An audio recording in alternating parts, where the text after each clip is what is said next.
Olá, pessoal, bem-vindas, bem-vindos ao nosso segundo encontro dessa formação, de bibliotecários, mediadores de leitura para atuar nas bibliotecas e nos ninhos de leitura. No nosso último encontro, a gente conversou um pouco sobre os conceitos gerais, de leitura, de infância, o que é um bebê, como é que os bebês leem, da importância da entrada no simbólico. A gente falou também desse conceito amplo de literatura, a literatura como sendo todas as construções simbólicas e ficcionais de um povo, como sendo as canções, as músicas, as brincadeiras, e também as histórias, os livros, né?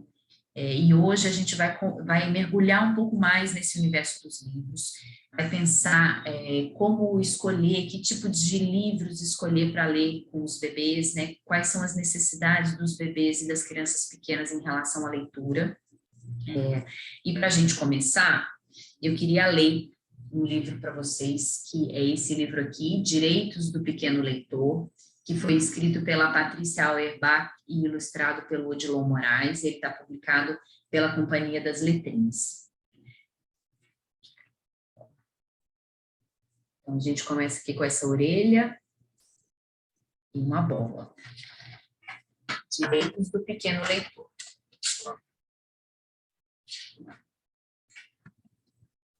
Direitos do Pequeno Leitor.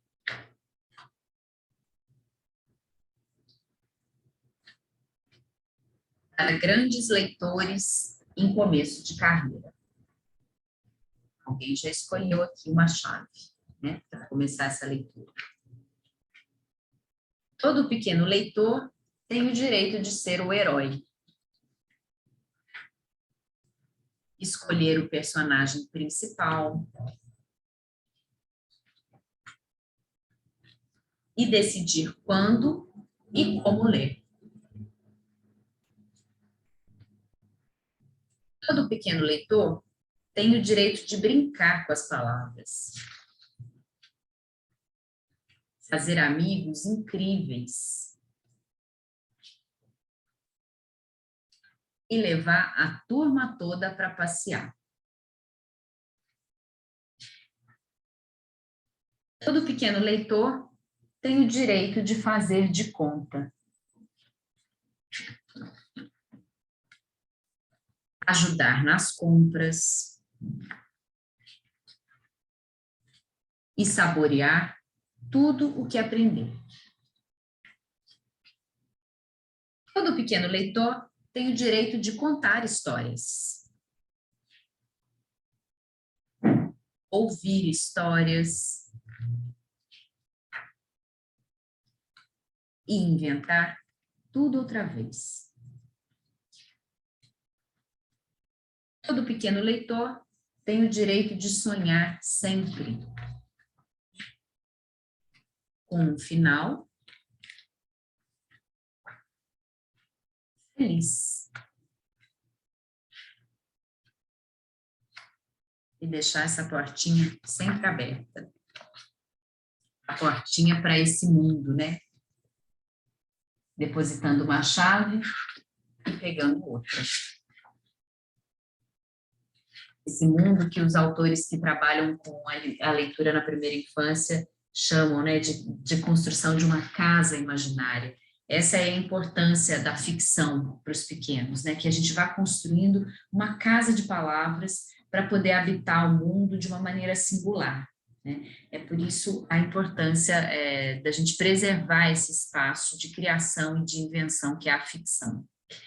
Eu vou compartilhar minha tela aqui com vocês, para a gente falar um pouco mais a respeito dos livros para as crianças, esses livros que são preferencialmente elaborados, indicados para os bebês, mas que são livros que podem ser lidos por todas as idades e que convocam o leitor adulto também. Então, o nosso encontro de hoje é os livros e as formas de ler. E eu queria retomar essa imagem do triângulo amoroso que a gente explorou no encontro passado, em que a gente tem, de um lado desse vértice, os objetos a ler, que podem ser o mundo, os livros, as imagens, o outro, a si mesmo. De um outro lado desse vértice estão as crianças, os bebês, os próprios leitores, com seus olhares, seus sentidos, seus movimentos, sua fala, sua vontade, sua necessidade de intervenção no mundo e nos objetos, né, de interpretação disso que está acontecendo ao redor deles. E, num terceiro ângulo desse triângulo, a gente tem o adulto, né, e aí a gente vai se perguntar hoje sobre o papel desse adulto na construção desse triângulo da leitura, né? Qual é o nosso papel? O que a gente faz na relação de leitura que a criança estabelece com o mundo, com o simbólico, com os livros? Para a gente avançar nessa argumentação, eu queria trazer uma reflexão de uma estudiosa, né, de uma pesquisadora argentina chamada Graciela Montes, em que ela fala o seguinte, que quando a gente pensa na leitura, a gente tem diversos argumentos que são tranquilizadores. Quais seriam esses argumentos tranquilizadores? Argumentos que veem a leitura de uma forma positiva, né? Ler é bom, ler é uma forma de viajar, de conhecer outras culturas, de conhecer histórias. A leitura é sempre associada a imagens positivas, né? A imagens de crescimento, ela é culturalmente bem vista. Mas há um aspecto da leitura que a gente não considera muitas vezes, mas que é extremamente importante para que ela aconteça, é que a gente só lê, só interpreta, só busca porque nós estamos em falta, né? Como ser humano, a gente está sempre em busca, sempre procurando, e ler muitas vezes pode ser também difícil, pode demandar de nós subjetivamente, né? A gente pode encontrar com imagens e metáforas que nos são difíceis de lidar, e isso também acontece com as crianças. Mas essa dificuldade, vamos dizer, esse vazio, é importante que exista, né? A Graciela Montes faz essa metáfora com a respiração, da leitura com a respiração, né? Ela fala que é assim que a leitura respira, por esse vazio, por isso aqui, por aquilo que nos falta, né? E ela fala que o ar não entra sozinho nos nossos pulmões, é o vazio que faz com que os pulmões arraste o ar para dentro, né? Então precisa haver esse vazio, essa falta, para que a gente busque a leitura e as interpretações daquilo que nos cerca. E se a gente pensa na criança pequena, ela está cheia de vazios, digamos assim, né? Ela está descobrindo o mundo, descobrindo os sentimentos, descobrindo as relações, e poder entrar no mundo do simbólico, poder encontrar palavras para nomear aquilo que ela sente, inclusive seus medos, suas dores, é muito importante, né? É a construção da tal da casa imaginária, da qual fala a Yolanda Reyes, né?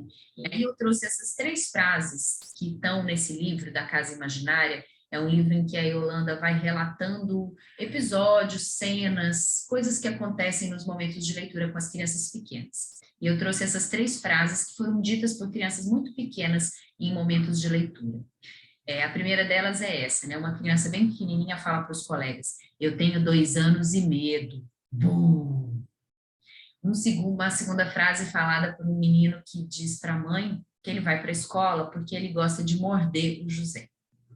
E uma terceira criança que também fala para a mãe, no momento de raiva, né, que ela vai sonhar que você morreu. Eu vou sonhar que você morreu, ela fala para a mãe. E a Yolanda traz essas 3 frases para nos falar da importância da construção da fantasia e do imaginário. Uma criança que fala para outra: eu tenho 2 anos e medo, ela já está brincando com a fantasia, ela já entendeu a diferença entre realidade e ficção, né?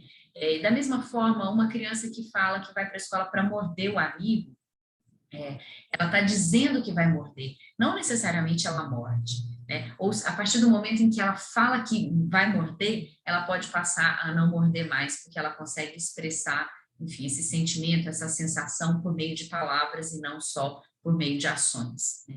Da mesma maneira, a criança que fala para a mãe que vai sonhar, que quer sonhar que você morreu, ela está dando espaço, dando vazão para essa vontade, esse desejo de liberdade, né? E quando a gente pode atuar no campo da ficção, né, das ideias, da imaginação, do faz de conta, a gente se protege de fazer coisas que podem ser ruins e violentas na vida real.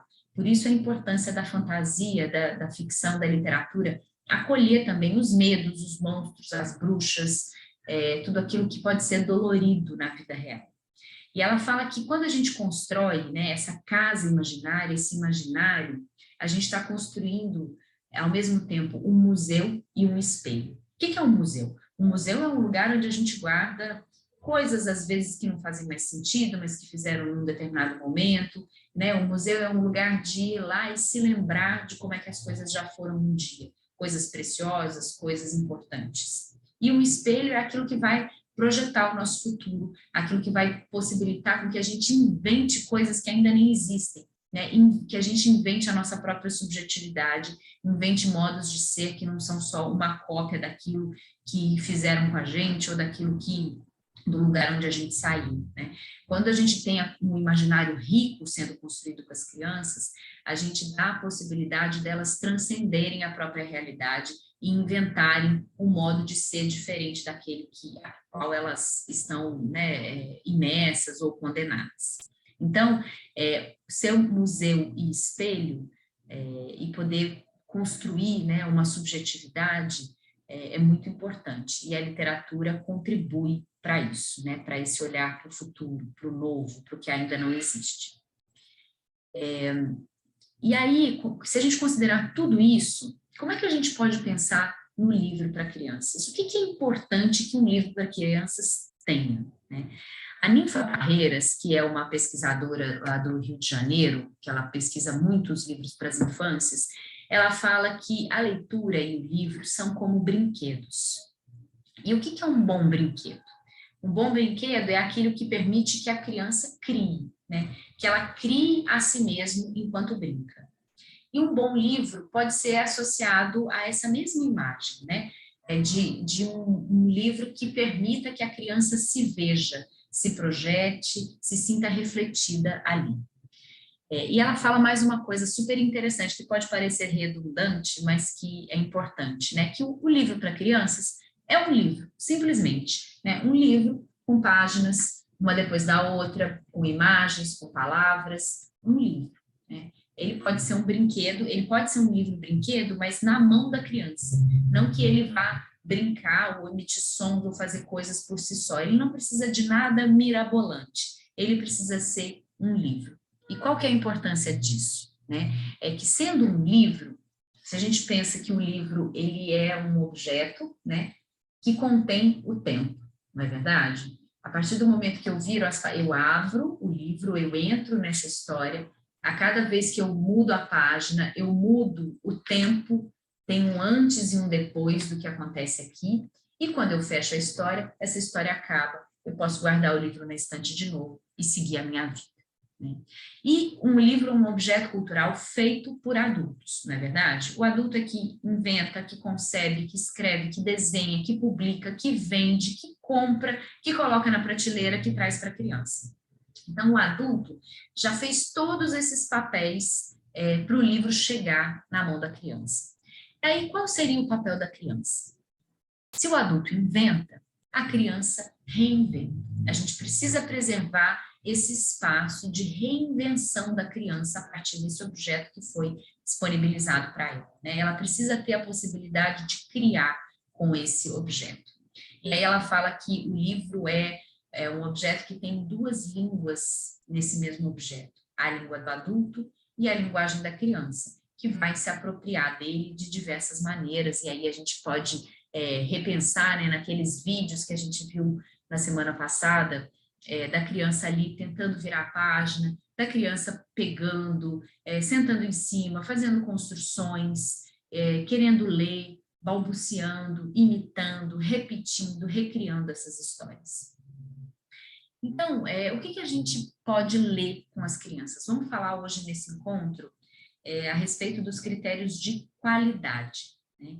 E se a gente pensa na obra literária em si, no livro, né, a gente teria pelo menos 3 aspectos para observar em relação à qualidade. Um primeiro que é a qualidade literária, a qualidade do texto que está naquela obra, da história que está naquela obra. Se traz uma linguagem imagética, bem cuidada, bem escrita, que amplia o repertório das crianças. A qualidade estética, que diz respeito às imagens, né, as técnicas de ilustrações, se usam, enfim, colagens, aquarelas, cores contrastantes, cores suaves, uma qualidade visual desse objeto. E um outro aspecto muito importante é a autoria, né? Esse livro traz o nome dos autores, dos ilustradores, da editora, o local de publicação, né? Isso é muito importante para a gente compreender alguns critérios de qualidade, porque qualquer imagem que a gente tem, né, quando vai nessas grandes livrarias de shopping ou nessas feiras de livro, a gente costuma ter livros para crianças que trazem personagens de desenhos animados, personagens já conhecidos, ou alguns livros muito estereotipados, né? E por que a gente acha importante trazer outras visões de leitura de livro e literatura para as crianças? Porque esses personagens, né, a Peppa Pig, o Mickey, elas já vão encontrar em outros objetos culturais, né? Nos desenhos animados, nos brinquedos, nas roupas, nas mochilas, mas onde é que elas podem encontrar personagens que ainda não existem e que vão aguçar a sua imaginação? Na literatura, né? Eu trouxe aqui um exemplo de um livro que não traz a autoria, né? Então, é um livro com uma história clássica, que diz Pinóquio, clássicos de sempre, mas em nenhum lugar desse livro a gente encontra menção à autoria. A gente tem aqui na capa esses dois bonequinhos, né? Um é o Pinóquio, outro é essa menininha que a gente não sabe muito bem. O que será que é ela? Será que é a fada azul? Quem conhece a história pode imaginar. E que traz um texto, umas imagens muito estereotipadas, um recorte da história tão profundo que a gente tem momentos que nem entende o que está acontecendo, né? Então, esse é um livro que a gente encontra com muita facilidade por aí, um livro que custa barato, que faz parte de uma coleção, mas que não apresenta uma grande qualidade literária, né? A gente não tem nem a autoria marcada aqui. Ao passo que se a gente pega, por exemplo, uma coleção de livros como essa, editada pela Melhoramentos, que também traz os clássicos, e ela apresenta a autoria marcada aqui, né? São livros recriados pelo Attilio, Attilio Cassinelli é um designer italiano, e ele recriou alguns contos de fada, né? Também em livros cartonados, com esse fundo branco, traços contrastantes, né, e que trazem histórias mais curtas, mais completas, que tenham todas as imagens do conto. Vejam a delicadeza, né, a expressividade dos patinhos. Vou passar aqui para vocês verem, olha, a gente percebe uma expressão, né, no desenho que é muito simples, mas não é simplista. Esse patinho, a gente percebe a tristeza dele, né? A busca que ele vai fazer, né? Então, é um livro que a gente percebe que tem um cuidado estético e com as imagens e com o texto, né? Em que as imagens estão todas completas aqui. Então, esses são alguns aspectos para a gente olhar em relação à qualidade da obra, tá bem? Um segundo aspecto é em relação à qualidade do acervo, que é aquilo que se chama de bibliodiversidade. É muito importante que um acervo pensado para os bebês e para as crianças pequenas contenha livros diversos, né, com muitas autorias, com autorias de mulheres, de homens, de pessoas negras, indígenas, de autores nacionais, autores estrangeiros, histórias clássicas, histórias inventadas, né? Que tenha diversidade de técnicas de ilustração, diversidades de tamanhos, de formatos, né? Podem ser livros pequenininhos, com dobras diferentes, ou livros grandões, capa dura, que a criança talvez precise se debruçar numa mesa para conseguir ler, porque eles são muito grandes, diversidade de editoras, diversidade de temas, e quando a gente tem essa diversidade na construção de um acervo, a gente tem mais possibilidade de acessar diversos aspectos da literatura para as crianças, né? Eu vou parar de compartilhar aqui minha tela para mostrar um pouco dessa bibliodiversidade para vocês, tá? E de alguns assuntos, alguns temas que podem ser interessantes e que são tratados nos livros para as crianças. Um deles é esse livro aqui, O que tem aí, da Rosinha, que é editado pela editora Jujuba. E a Jujuba faz uma coisa muito interessante, que é mostrar aqui na ficha catalográfica todos os personagens, né? Todo mundo que faz parte, que participa da construção de um livro. Então, um livro, ele é um objeto feito a muitas mãos, e é muito importante que as crianças saibam disso. Nesse livro que tem aí, da Rosinha, a gente já percebe um cuidado aqui, né, com os cantos arredondados, para os bebês pequenos, e uma narrativa em forma de adivinha, né? Passarinho lilás, o que tem aí? E aqui, uma aba. Um jacaré um jacaré amarelo tocando flautim. Vejam as muitas possibilidades de interação e relação, né? O bebê vai ficar curioso e vai querer abrir essas abas, vai querer passar as páginas. E aí, na sequência, a gente tem uma acumulação do personagem, né? Jacaré amarelo, o que tem aí? 2 dinossauros azuis usando o botim. E assim, na sequência, né? Agora é o dinossauro que vai perguntar, né? Dinossauro azul, o que tem aí? E aí é uma história acumulativa que vai trazer 3 tigres rosa comendo pudim. Então, é um livro cheio de cuidado literário, né? Primeiro, por essa questão da acumulação, uma história acumulativa que vai trazendo uma previsibilidade para a criança.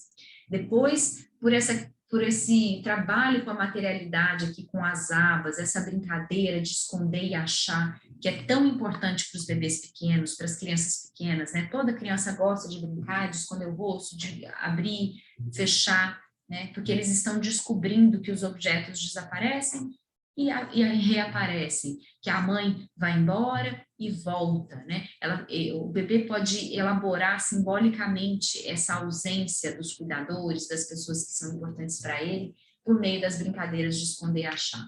E é um livro que traz diversos outros aspectos, se a gente pensa na construção dos conhecimentos cognitivos, né, construção dos conhecimentos de mundo, que é a relação com as cores, com os animais, com os números, e também com palavras novas, com palavras diferentes, né? 6 lobos maus turquesa aguando o jardim, e com palavras que muitas vezes os adultos não conhecem, né?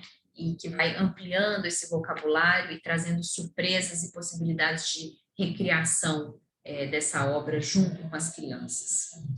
Um outro livro que eu acho muito importante, que eu gostaria de trazer para vocês também, é esse livro aqui, Tanto Tanto, que é de 2 autores norte-americanos, a Trish Koch e a Helen Rosenberg, nem sei falar se eu estou lendo direito, mas é um livro que traz personagens negros em momentos de afeto, e isso é muito importante, né? Esse bebê, que os bebês vão olhar aqui representado e vão se reconhecer, né? E é uma história também feita a partir de acumulação de situações, né? Então, a mãe e o bebê não estão em casa sem fazer nada. E aí, trim, a campainha toca, a mamãe vai lá ver, e quem é? Quem é? É a titia. E aí a titia vem e fala, ai, mas eu quero pegar essa coisinha, abraçar essa coisinha tanto, tanto. E assim vai, né? Nessa brincadeira das pessoas que chegam e vão se acumulando na casa.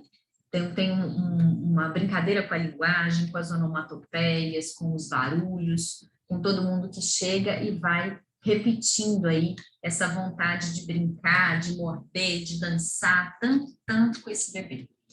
Chega o tio, chega o outro tio, a titia, a vovó, todo mundo vai chegando e as pessoas vão se acumulando nessa casa até que chega o papai e alguma coisa muito especial acontece. Então, é um livro que traz uma diversidade de personagens, né? Também uma história cumulativa, que é algo que agrada muito os bebês e que traz segurança para eles. Essa autoria negra, né? Os personagens negros representados em situações de afeto, que é muito importante para os bebês. Um outro livro que eu queria mostrar para vocês é esse aqui, Em Medo, do Ivar Dapol, publicado pela Livros da Matriz. É um livro que aborda algo muito comum, né, na primeira infância, com as crianças pequenas, que é o medo do escuro, o medo da noite, né? É hora de dormir. É tão grande o silêncio que se ouve o murmurar do vento entre as árvores. Tudo está escuro. Apenas umas poucas estrelas fazem companhia à lua no céu. Eusébio não consegue dormir. Está com medo. E aí o Eusébio vai, né, nessa casinha que ele está imaginando, dando contorno aos medos que ele tem. Ele tem medo de todos esses monstros aqui, e ele fica com tanto medo que ele resolve atravessar a floresta para ir até a casa do amigo dele, que é o Ananias. Aí ele vai na casa do Ananias e conta que ele está com medo. Ele tem medo de todos esses monstros. E ele vai contando de tudo que ele imagina que pode causar medo para ele. E o Eusébio traz um outro ponto de vista. Ele diz assim: mas você sabia que esses monstros também têm medo? Eles também vivem sozinhos. É tão difícil viver fazendo maldade o tempo todo, não poder confiar em ninguém. Ele traz outro ponto de vista, de modo que o Eusébio consegue voltar para casa e se esvaziar desse medo. Então, são todas temáticas importantes da gente trazer com as crianças. A Aline e o Sig estão preparando aí um encontro também cheio de leituras, cheio de brincadeiras, cheio de modos de explorar esses livros com os pequenos. A gente vai continuar no encontro seguinte falando também a respeito da importância do papel do ambiente, como estruturar o ambiente, como escolher um espaço, montar, né, um espaço de leitura. E poder explorar esses livros da melhor maneira possível, dando autonomia às crianças, tá bem? Então, na sequência, vocês vão ter também um encontro presencial, né, ao vivo, com a Aline e o Sig, para explorar esses aspectos juntos. Eu vou deixar algumas indicações de leitura também, para quem quiser aprofundar nessa questão dos critérios de qualidade, bibliodiversidade, e a gente continua juntos construindo esses conhecimentos a respeito dos livros e das infâncias. Obrigada, pessoal. Uma boa tarde, bom dia, boa noite para todo mundo.